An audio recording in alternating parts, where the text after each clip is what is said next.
bagong eksperimento at kaalaman na naman. Wow! At heto na nga yung kahoy na buhat-buhat ko kanina. Binili ko nga yan at ako pa nagbuhat. Nahihiya nga ako pero pang nanay ka na, ang hirap mo talagang hinlian yung mga ilang bagay na kailangan nang gawin. At dahil nga ginusto ko to, kaya heto na naman tayo. Naisip ko nga palang gumawa ng DIY na headboard. Gustong gusto ko nga bumili nito, kaya alam nakikita ko sobrang mamahal pala. Kaso nga dinadampian tayo ng konting kahirapan. Kaya eto, gagawa na lang tayo ng DIY. Sayang naman kasi yung mga foam na hindi ginagamit. At bukod doon nakakapanghinayang din na itatambak lang din sila tapos kalaunan maitatapon lang. Nagiging creative ka na lang talaga pag wala kang pera.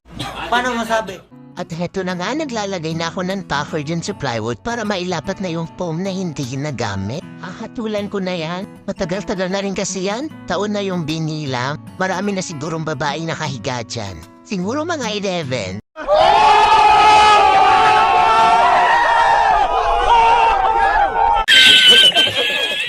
Uy, bad yan. At heto na nga, sinusukat ko na kasi nga kinapos sa pagmamahal. Char lang. Kaya naman heto, dadagdagan na natin, baka sakali namang sumakto. What?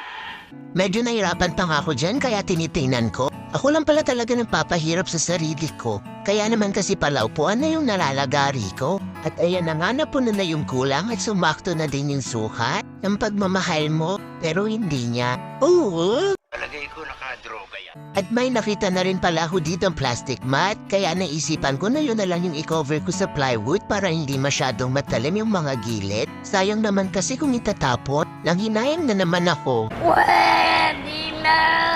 At heto na nga, bibilisan ko na kasi ilang oras ko rin itong gagawin. Siguro mga 11 hours. Wow! Habang natutulog pa yung baby ko, sa mga oras na kasi yan magsusundo pa ako sa school. O diba? O ayan ang bilis ng transition, nakapagsundo agad ako. Ang hirap na lang talaga maging super mom. At ayan, naikabit ko naman rin pala yung tela na nabili ko. Bago ko nga pala yan ikinabit, kailangan dyan yung mga foam ay butas para naman mabilis maikabit ng topper. At sinabay ko na rin nga palang ilagay yung headboard buttonings para hindi sila naghihilahan. At para hindi na rin agad natatanggal. At nakakatuwa na nga dahil malapit ko na makita yung resulta ng mga pinagagagawa ko. Naubos nga yung 100% ko dyan, siguro mga 11% na lang yung natira. Sa tacker pa lang kasi ang tigas ng gamitin, medyo masakit na sa kamay. Alam mo yung nahihirapan ka pero nag-i-enjoy ka? Love life yarn! Huwag mong subukan. Masisira ang buhay mo. Pati kasi sa pagpupush ng buttons, ang sakit sa thumbnails, kailangan mo talaga siyang i-push kasi hindi mo siya pwedeng pukpukin kasi pag pinukpok mo, medyo masisira yung crystals design niya. At ayan na nga, medyo nararamdaman ko na medyo malapit na sa katotohanan. Medyo kinikilig-kilig pa nga ako dyan kasi parang ang ganda niya talaga. Yung makalain mo yun, nakagawa ako ng ganito. Medyo sumobra pa nga yung tela niyan kaya ginupit ko na. At ayan, matatapos na din nga ako, itatakal ko na lang din siya dito sa likod. At para naman kapit na kapit talaga, parang ikaw, binibitawan ka na kapit ka pa rin ng kapit. Ha? Nagbibiro lang ako.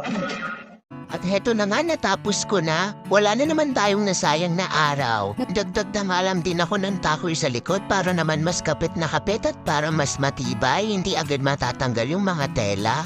At ayan, masayang-masaya na nga ako at nakagawa ko ng ganyan. Kaya dapat i-celebrate ko tong saya na to, kaya naman susubukan ko na. O diba, Shes, ang ganda. Makakagawa naman pala talaga tayo ng mga paraan ng hindi na gumagastos ng malaki pag may gusto kang isang bagay. O diba, basta maparaan ka lang, samahan mo na rin ang diskarte at pagtsatsaga. At eto dumating na nga rin si Lolo, tinitingnan niya yung ginagawa ko. Sabi ko, gawa ko yan, Lo, ang gandang araw. O sige, sayaw mo pa, o wag mo nang subukan yan. Nasabi niya pa nga na pwede na daw akong mangontrata para mangolekta ng mga ganyan at ako nang gumawa. At heto na nga guys, nilagay ko na rin siya sa kwarto ko. Sana nag-enjoy kayo. Salamat na pala sa panonood ng mga videos ko.